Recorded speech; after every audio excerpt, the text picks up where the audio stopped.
మూత్రము అధికముగా వచ్చే రోగులు మెంతి కూరను 2 వారాల పాటు కూరగా వండుకొని తినటం వల్ల అధిక మూత్ర సమస్య క్రమంగా తగ్గిపోతుంది. మరి ద్రాక్ష పళ్ళు తినటం వల్ల కూడా అతిమూత్ర వ్యాధిని అరికట్టవచ్చు. రాత్రిపూట కలిగే అతిమూత్ర వ్యాధిలో పాలకూరను వండి తినటం వల్ల లాభం చేకూరుతుంది. ఉదయం సాయంత్రం నువ్వులు బెల్లము కలిపిన లడ్డూలు తినటం వల్ల లాభం కలుగుతుంది.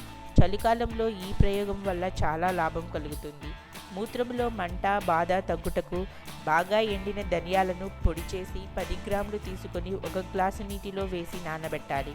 ఉదయం వడపోసి అందులో కండ చక్కెరను కలిపి త్రాగుట వల్ల 4-5 రోజుల్లో ఈ బాధ తగ్గుతుంది. బాగా నూరిన ఉల్లిగడ్డ ముద్ద పెరుగుతో కలిపి తీసుకున్న మూత్రంలో మంట వెంటనే తగ్గిపోతుంది. ప్రతిరోజు 4-5 తులసాకులు 1/2 గ్లాసు నీటిలో ప్రతిరోజు ఉదయం సాయంత్రం సేవించినచో మంచి లాభం కలుగుతుంది. 5 గ్రాముల కండ చక్కెర ప్రతి ఉదయము రాత్రి సేవించిన మూత్రము మంట తగ్గిపోవును. ఎండిన ధనియాలు పొడి చేసి సమాన భాగంలో కండ చక్కెర కలిపి 1 టీ స్పూన్ మోతాదుగా ప్రతిరోజు ఉదయం పరగడుపున రాగి చెంబులోని నీటితో కలిపి తీసుకోవాలి. ఈ ఔషధము వల్ల స్వప్నదోషము, తలనొప్పి, దృష్టిహీనత, బలహీనత మరియు ప్రమేహ రోగములు తగ్గిపోతాయి.